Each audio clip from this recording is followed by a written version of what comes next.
Hello दोस्तों। RP study के YouTube channel से मैं पूजा कौंडल आपका बहुत बहुत स्वागत करती हूँ। दोस्तों, पिछली वीडियो में हमने बात की थी भारत में यूरोपीय कंपनियों के आगमन के बारे में। आज फिर से हम इसे कंटिन्यू करेंगे, लेकिन हम इससे पहले कि इससे आगे बढ़े, हम जो है पिछली वीडियो को थोड़ा रिवाइज भी करते चलेंगे। हमने पढ़ा था कि भारत में जिस समय मध्यकालीन भारत का दौर चला हुआ था, यहाँ पे मुगल वंश का शासन जिस वक्त था, उस समय भारत की स्थिति जो थी वो काफ़ी सुदृढ़ हो चुकी थी। ऐसे समय में यूरोप में जो है पुनर्जागरण का दौर चला हुआ था। वहाँ पे पुनर्जागरण जो है अपने चरमोत्कर्ष पर था और वो नई नई भौगोलिक खोज की क्रांति की तरफ जो है, भौगोलिक खोजों की क्रांति की तरफ जो है काफ़ी ज़्यादा बढ़ रहे थे। कह सकते हैं कि भौगोलिक क्रांति जो है वहाँ पे जोर पकड़ चुकी थी। ऐसा भी नहीं है कि यूरोप के साथ जो है हमारे जो व्यापारिक संबंध हैं वो इसी वक्त से शुरू हुए। हमारे व्यापारिक संबंध जो हैं दूसरे देशों से या भारत जो है व्यापार वो काफ़ी पुराने समय से करता आ रहा है, क्योंकि हमें पता है कि सिंधु घाटी सभ्यता के समय से भी यूरोप के साथ हमारा व्यापार होता रहा है। मेसोपोटामिया की मोहरें यहाँ से मिली हैं, जो इस बात का साक्ष्य है कि ये जो व्यापारिक संबंध एक दूसरे देश से हैं ये काफ़ी ज़्यादा पुराने हैं। यूरोपीय कंपनियों के आगमन के बाद से ये व्यापारिक संबंध स्थापित नहीं हुए हैं, ये बहुत ही पुराने हैं। जब लगभग हम कह सकते हैं कि भारत का इतिहास ही लगभग 5,000 साल पुराना है, तो उसी के साथ ये व्यापारिक संबंध भी शुरू हो चुके हैं। लेकिन बात क्या थी कि पहले जो व्यापार होता था वो स्थल मार्गों से होता था। फिर आगे चल के हम पढ़ेंगे अभी कि वो स्थल मार्ग जो है किस कारणों से अवरुद्ध हो जाते हैं, वो टूट जाते हैं। फिर पुर्तगाली जो हैं वो जल मार्ग की तरफ जो है अपने भौगोलिक खोज शुरू कर देते हैं। ये सब हम देखेंगे, लेकिन इससे पहले हम ये देखेंगे कि कंपनी जो है भारत में किस तरह से उनके आगमन का क्रम क्या है। तो कंपनी के आगमन का क्रम हम देख लेते हैं।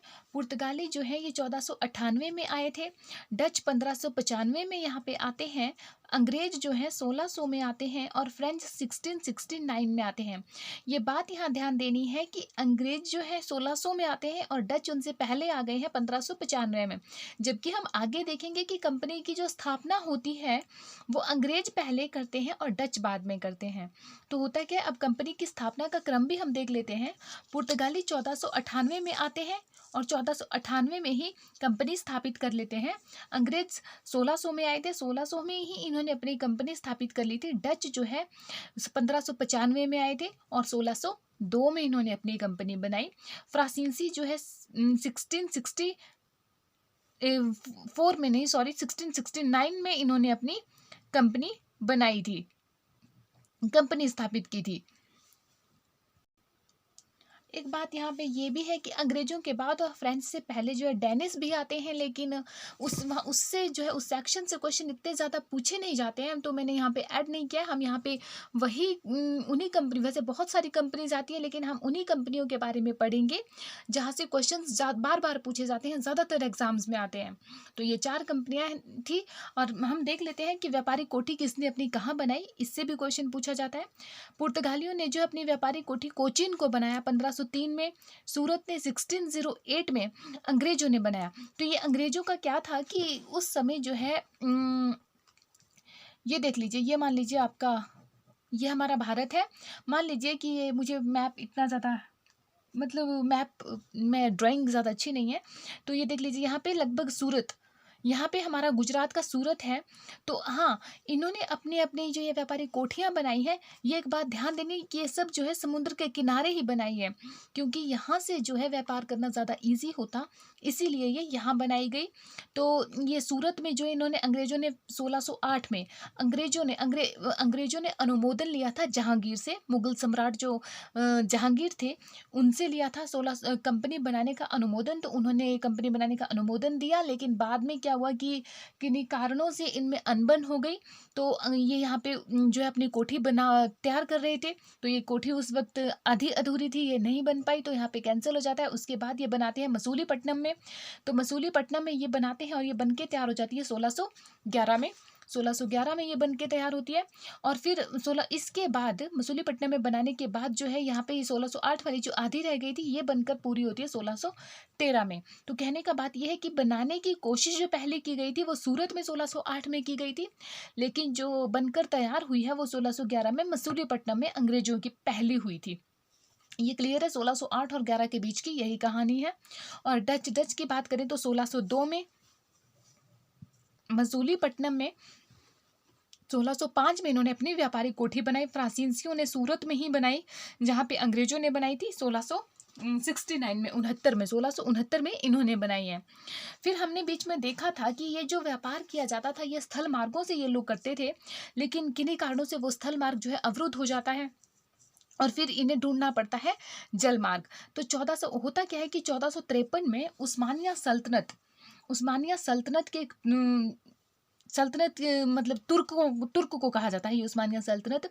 इन्होंने कस्तूनतुनिया पर अधिकार कर लिया, और ये कस्तूनतुनिया जो है यूरोप का पूर्वी हिस्सा है, उस पर यूरोप के पूर्व में है पड़ता है ये कस्तूनतुनिया, इस पर अपना अधिकार कर लिया।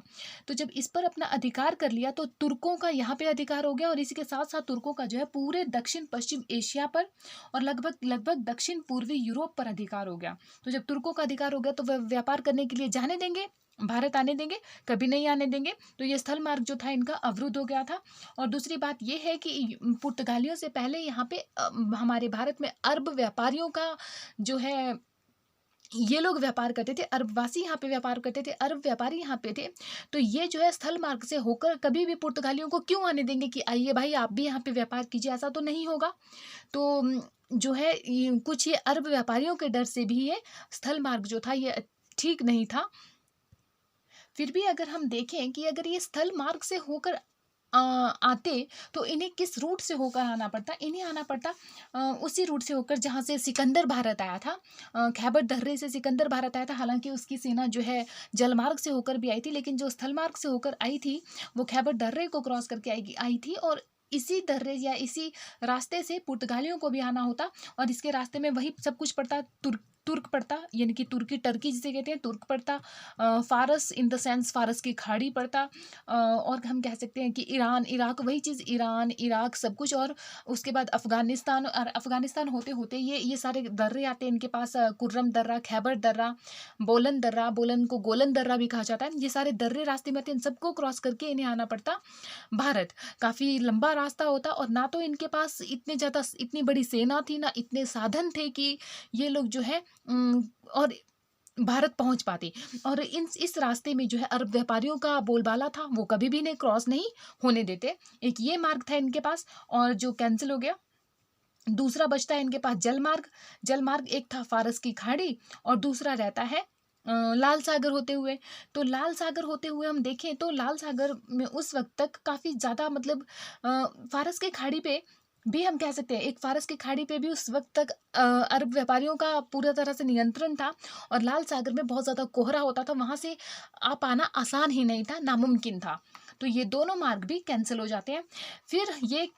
फिर ये खोजते हैं कोई और मार्ग। अब हम देखेंगे कि ये कहाँ से होते हुए फिर आते हैं। लेकिन उससे पहले इन्होंने क्या किया कि उनको पता तो था ही कि इन्होंने आना जो था वो जलमार्ग से होकर ही आना पड़ना था। तो जलमार्ग जो है इन्होंने तलाशना शुरू कर दिया, और लगभग 15वीं सदी के दौरान पुर्तगालियों ने जहाजरानी, आधुनिक तकनीक की जो जहाजरानी थी उनका निर्माण कर डाला। नौ परिवहन विज्ञान में इन्हें महान प्रगति हुई, और इसी प्रगति की देन है आगे हम देखेंगे। पुर्तगालियों ने एक दिशा सूचक यंत्र बना लिया था, कुतुबनुमा, क्योंकि अब समुद्र में जाएंगे तो दिशा सूचक यंत्र तो चाहिए। वहाँ पे हम ध्रुव तारा देखकर या फिर सूरज देखकर तो दिशा का पता नहीं लगा सकते ना, क्योंकि समुद्र में मौसम का इंतजार करना पड़ेगा, बहुत ही कठिनाई होगी। अगर कभी आसमान में बादल हुए तो कैसे पता चलेगा कि हम किस दिशा में हैं, क्या समय हुआ है। तो कुतुबनुमा एक दिशा सूचक यंत्र था जिसका पुर्तगालियों ने आविष्कार किया था। तो बहुत ज़्यादा नए भौगोलिक आविष्कार इसने किए। व्यापारिक मार्गों की खोज के लिए पुर्तगाल की जो मदद की, वो सबसे ज़्यादा हाथ जो इसमें रहा वो राजकुमार प्रिंस हेनरी का इसमें सबसे ज़्यादा जो है इन्हीं के प्रयासों से जो ये भौगोलिक खोजों का काम था ये पुर्तगाल के लिए आसान हुआ। और हम देखेंगे कि ये पुर्तगाल अकेला नहीं था, पुर्तगाल के साथ एक देश और था, इसका कॉम्पिटिटर जिसे हम कहते हैं स्पेन।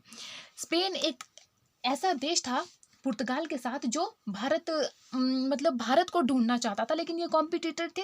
इन्होंने आपस में ही ये डिसाइड कर लिया कि जो भी भारत को पहले खोजेगा तो फिर दूसरा वहाँ पे कभी नहीं आएगा। और इसीलिए हम देखेंगे कि पुर्तगाल ने, जो आपका ये स्पेन वासी थे, इन्होंने क्या किया कि अमेरिका खोजा, और पुर्तगाली अमेरिका फिर कभी नहीं गए, और पुर्तगाली भारत पहुंच चुके थे, तो भारत में स्पेन वासी फिर कभी नहीं है। अगर ये दोनों आते तो अपने ही देश में वहां उनका युद्ध छिड़ जाता, तो यहाँ का व्यापार कौन संभालता। तो सबसे पहले जो है होता क्या है कि एक पुर्तगाली नाविक बार्थोलोमी डियाज जो है 1487 में भारत की खोज पर निकलता है। और होता क्या है, ये उत्तर मानसा द्वीप से ही वापिस आ जाता है, उत्तर मानसा द्वीप से ही वापिस आ जाता है। ये एक तूफानी अंतरीप है, अफ्रीका में है, यहीं से ये वापिस लौट जाते हैं। और यहाँ से इनका जो है बहुत ज़्यादा नाम भी होता है बार्थोलोमी डियाज का, कि इसने उत्तर मानसा द्वीप को खोज निकाला। तो आगे देखते हैं, उसके बाद आता है स्पेन। स्पेन का एक नाविक, क्योंकि 1487 में पुर्तगाली आ चुके थे, अब स्पेन वासियों की बारी थी 1494 में। और किसी बुक में से 1492 भी लिखा गया है, तो दोनों को ही ध्यान रखना है। एग्जाम में कोई एक ही ऑप्शन रहती है, या तो 1492 ही रहेगा या 94 ही रहेगा, दोनों एक साथ नहीं होंगी। तो उसके बाद जो है 1492 में कोलंबस जो है भारत की खोज के लिए निकलता है। और होता क्या, आप देखिए, आप जरा ऐसे देखिए, मान लीजिए कि इन शॉर्ट ये यूरोप है, ये अपना एशिया है, मान लीजिए ये आपका ऑस्ट्रेलिया है, ये अफ्रीका है, ये दोनों नॉर्थ साउथ अमेरिका है। ये तो होता क्या है कि ये यूरोप से ये निकलता, कोलंबस निकलता है भारत की खोज करने, और ये यहाँ से निकलता है, यहाँ से निकलता है, और ये यहीं पहुँच जाता है। यहाँ पहुँचकर इसने सोचा कि मैं अमेरिका पहुँच गया, सॉरी इंडिया पहुँच गया, लेकिन ये इंडिया तो था नहीं, ये अमेरिका की खोज इसने कर दी। और यहाँ के लोगों को इसने कहा रेड इंडियंस, इसने सोचा ये इंडियंस हैं तो रेड इंडियंस, इसने यहाँ के लोगों को कहा। इसने खोज कर डाली कोलंबस ने अमेरिका की। बाद में क्या होता है कि स्पेन वासी जो है अमेरिका पर बहुत ज़्यादा अत्याचार करते हैं। इतने अत्याचार शायद भारत पर नहीं हुए हैं जितने कि अमेरिका ने सहे हैं। तो ये हर देश की कहानी है, हम आगे चल के ये भी देखेंगे। और ये इसके बाद 1498 में आते हैं वास्को डिगामा। जब 1498 में वास्को डिगामा आते हैं, जो ये मदद किसकी मदद से आते हैं, ये प्रिंस हेनरी की मदद से। प्रिंस हेनरी को क्या कहा जाता है, द नेविगेटर कहते हैं। तो ये प्रिंस हेनरी की मदद से आते हैं, और ये ऐसे करके आते हैं। ये उसी रूट से आते हैं जिस रूट से बार्थोलोमी डियाज आए थे।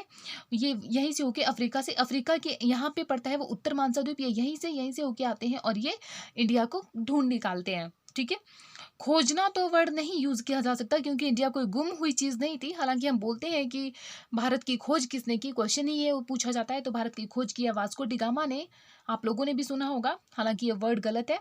तो यहाँ पे इन्होंने खोज निकाला भारत को जब इन्होंने खोज निकाला यहाँ से, तो कहते हैं कि जब ये यहाँ से अपने साथ मसाला लेके गए, सूती वस्त्र लेके, बहुत कुछ यहाँ से अपने साथ लेके गए, और ये सारे मसाला जो है इन्होंने यहाँ पे आके यूरोप में आकर, पुर्तगाल में आकर इन्होंने बेचा। तो कहते हैं कि अपना सारा खर्चा निकालने के बाद भी इन्हें 60% का प्रॉफिट होता है।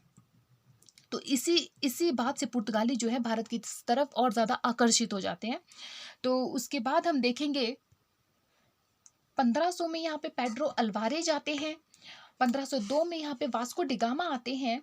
तो पेड्रो अल्वारेज के नेतृत्व में आती है सेना। 1502 में वास्को डिगामा यहाँ पे वापस आते हैं। तो हम देखते हैं, तो इन्होंने यहाँ पे देखा कि यहाँ पे मसाले ही नहीं है। मसाले की ज़रूरत क्यों है यूरोप को, क्योंकि यूरोप जो है एक शीतोष्ण कटिबंधीय देश है, और भारत जो है ये एक उष्ण कटिबंधीय देश है। भारत एक उष्ण कटिबंधीय देश है, उसके बावजूद भी हम देखते हैं कि सर्दियों में यहाँ पे कड़ाके की ठंड पड़ती है। ठीक है, और तो फिर जब जो शीतोष्ण कटिबंधीय होगा, तो हम सोच ही सकते हैं कि शीतोष्ण कटिबंधीय में वहाँ पे कितनी ज़्यादा ठंड पड़ती होगी। तो इतनी ज़्यादा ठंड वहाँ पे पड़ती है कि जो ब्लड होता है वो शरीर का, बॉडी का ब्लड जो है जमना शुरू कर देता है। तो इसीलिए कहते हैं कि सर्दियों में यूरोप वासी सारे जो है इधर उष्ण कटिबंधीय देशों में घूमने के लिए निकल जाते हैं, और वहाँ पे रहने के लिए जो है बहुत ज़्यादा मसालों की ज़रूरत उन्हें पड़ती है। तो मसाले वहाँ पे तो कुछ होते नहीं हैं, तो मसालों के लिए भारत जो है सोने की चिड़िया था। तो मसालों के लिए इन्हें इंडिया खोजना पड़ा, इंडिया आना पड़ा जब इन्हें पता चला कि अरब, पहले ये अरब व्यापारियों के माध्यम से खरीदते थे, लेकिन अरब व्यापारी क्या थे कि मनचाहे कीमतों पर बेचते थे, तो इन्होंने सोचा क्यों ना हम अरब व्यापारियों को बीच से हटा दें। और इन्होंने जो अरब कहते हैं ना, अरब व्यापारियों को जो इन्होंने यहाँ से भगा दिया, लगभग 15 सालों में पुर्तगाली जब भारत में आते हैं, अपने पाँव जमाते हैं, तो 15 सालों के अंदर उन्होंने अरब नौपोतों को, हर चीज़ को जो है डिस्ट्रॉय कर दिया, पूरी तरह से खत्म कर दिया और यहाँ पे अपने पाँव जमा दिए। तो ये सब कुछ था, इसीलिए इनका यहाँ पे आना हम कह सकते हैं मजबूरी भी थी। हाँ, इसमें एक बात और ध्यान देने लायक है कि 1498 में जब ये पुर्तगाली वास्को डी गामा जो है भारत आते हैं, तो एक गुजराती पथ प्रदर्शक की मदद से ये भारत पहुँचते हैं। ये पथ प्रदर्शक जो है, उन्हें कहते हैं कि ये मिला था उन्हें मेडागास्कर के पास, अफ्रीका के तट पे मिला था। तो अब्दुल मुनीद इनका नाम था। तो ये इन्हें भारत लेके आए। भारत में ये सबसे पहले कहाँ आते हैं? ये आते हैं सबसे पहले कालीकट बंदरगाह, जिसे अब कोझिकोड कहा जाता है, उसके पास ये आते हैं। फिर वहाँ के जो शासक रहते हैं, शासक थे, उनका नाम क्या था? ज़मोरिन उनका नाम था। उन्होंने जो है वास्को डी गामा का जो है काफ़ी ज़्यादा भव्य स्वागत किया। तो और जिस रूट से ये इस वाले रूट से, अफ्रीका के रूट से ये होके आए थे, तो इस वाले रूट का नाम दिया गया cape of good hope. Cape of good hope route जो है, इस रूट को कहा गया जहाँ से होते हुए वास्को डी गामा भारत पहुंचे थे। तो इसके बाद जब पुर्तगालियों ने यहाँ पे अपने व्यापारिक तौर तरीके से पूरी तरह से अपने पाँव जमाने शुरू कर दिए, या इनके पाँव यहाँ पे जम गए थे, तो पुर्तगाल ने अपने देश से जो है वायसराय नियुक्त करके भारत भेजने शुरू कर दिए। और हम इसमें कुछ इम्पोर्टेंट है जो हम आज देख लेते हैं, बाकी तो हम आगे पढ़ेंगे। जो मैंने यहाँ पे नोट डाउन नहीं किया है, आप सिर्फ सुन लीजिए। सबसे पहले जो है यहाँ पे आते हैं अल्मीड़ा। ये 1505 में आते हैं, 1509 तक रहते हैं। ये जो है इनके पूरे नाम नहीं है, ये इनके शॉर्ट फॉर्म है, बस हमें टाइटल याद रखना है। बहुत बड़ा नाम होता है जो हम याद नहीं भी रख पाते हैं। तो अल्मीड़ा जो है 1505 में आते हैं, 1509 तक रहते हैं। इसके टाइम में क्या होता है कि ये जो है ब्लू वाटर पॉलिसी चलाता है। और ये ब्लू वाटर पॉलिसी क्या है कि हिंद महासागर में ये पूरी तरह से कब्जा करना चाहता था, और इसने कब्जा किया। अब मैंने अभी कहा भी कि अरब नौपोतों को लगभग इन्होंने समाप्त कर दिया अगले 15 सालों में ही। तो पूरी तरह से खत्म इन्होंने कर दिया, हिंद महासागर पर इनका वर्चस्व स्थापित हो गया था। तो ये जो है अल्मीड़ा का किया धरा है। उसके बाद यहाँ पे आते हैं अल्बुकर्क। अल्बुकर्क जो है ये वास्तविक संस्थापक इन्हें कहा जाता है। ये 1509 में आते हैं, 1515 तक। अब अल्बुकर्क को वास्तविक संस्थापक यहाँ पे पुर्तगाल का क्यों कहा जाता है?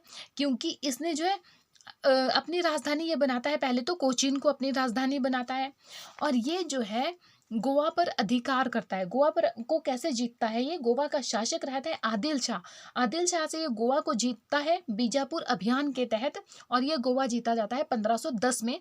ये बहुत ज़्यादा इंपॉर्टेंट है कि पूछा जाता है कि गोवा पुर्तगालियों के अधीन कब हुआ, तो ये 1510 में हुआ। और ये पुर्तगाली सबसे पहले भारत आए थे और सबसे बाद में भारत को छोड़ के जाते हैं, मतलब गोवा को छोड़ के जाते हैं 1961 में। 1961 तक गोवा इनके कब्जे में रहता है। और इसी अल्बुकर्क ने विवाह की नीति लाई कि भारतीय स्त्रियों के साथ विवाह करो और वहीं का हो जाओ। वहाँ मतलब फिर भारतीय जो है इन्हें अपना समझने लगेंगे, इनके तौर तरीकों को अपनाएंगे। इससे क्या होगा कि एक बात ये भी है कि कहा जाता है, या बहुत सी बुक्स में ये लिखा भी है, कि पुर्तगालियों का जो स्पष्ट मंतव्य था वो ये था, ये इनकी मंशा थी कि भारत में व्यापार करना, लेकिन इनका एक छुपा हुआ एजेंडा ये था कि भारत में ईसाईयत का परिवर्तन करना, भारतीयों को ईसाईयत में परिवर्तन करना, भारत में ईसाई धर्म का प्रचार प्रसार करना। और इसीलिए इन्होंने यहाँ पे अपने पांव और ज़्यादा मजबूत करने के लिए विवाह की ये नीति अपनाई। और एक 3G चीज़, एक है 3G। ये 3G जो है मोबाइल नेटवर्क से रिलेटेड थर्ड जनरेशन नहीं है, मतलब ये 3G जो है ये है गॉड, गोल्ड एंड ग्लोरी। तो ये गॉड, गोल्ड एंड ग्लोरी क्या है? ये सॉरी, ये वाई है। गॉड, गोल्ड एंड ग्लोरी क्या है? गॉड है कि ईश्वर, मतलब कि ये ईसाईयत का यहाँ पे प्रचार प्रसार करना चाहते थे, ईसाई धर्म का। आर्थिक संपत्ति से इन्हें मतलब था, यहाँ की आर्थिक संपत्ति से इन्हें मतलब था। ग्लोरी का मतलब क्या होता था कि यूरोप में प्रतिष्ठा, ये यूरोप में प्रतिष्ठा चाहते थे, क्योंकि सभी चाहते थे, सभी उस टाइम भौगोलिक खोजों के लिए निकले थे, सभी अपने पाँव जमाना चाहते थे। तो जो है ये यूरोप में प्रतिष्ठा पाना चाहते थे, नाम कमाना चाहते थे। तो इसी पे है ये गॉड, गोल्ड एंड ग्लोरी। इन तीनों वर्ड से आप ये याद रख सकते हैं कि इनकी मंशा क्या थी, ये क्या चाहते थे, क्यों ये भारत आए।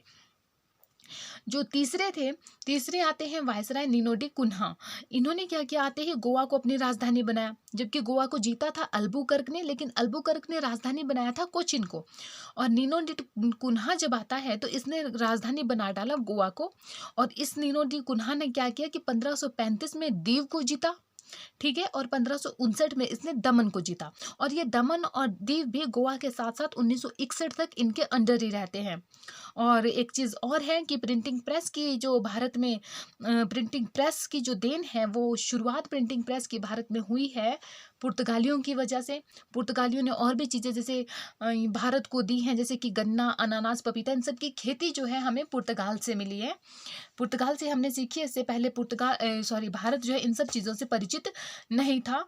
तो यह एक मोटा मोटा सा हम कह सकते हैं कि बेस हमने देख लिया कि वो भारत क्यों आए पुर्तगाली। आगे हम देखेंगे कि ये जब तक आकर डच वाले और ये ब्रिटेन वाले जब तक पुर्तगालियों को पुर्तगालियों का व्यापार जो है वो इनके पाँव जो है भारत से थोड़े उठाते हैं। तो ये सब हम जो है नेक्स्ट पार्ट में देखेंगे। आज लगभग हमने जो है बेस जो है इसका कंप्लीट कर लिया है, थोड़ा बेस रहता था। आगे ये जो डच वाले हम आगे पढ़ेंगे डच का। ये डच वाले जो है इन्हें हॉलैंड कहा जाता है, डच को नीदरलैंड कहा जाता है। ये सब हम आगे देखेंगे, अगले नेक्स्ट पार्ट में हम देखेंगे। तो आज का ये पार्ट अगर आपको अच्छा लगा, आपको समझ में आया, तो प्लीज़ आप इसे लाइक कीजिए, शेयर कीजिए एंड सब्सक्राइब कीजिए। Thank you so much.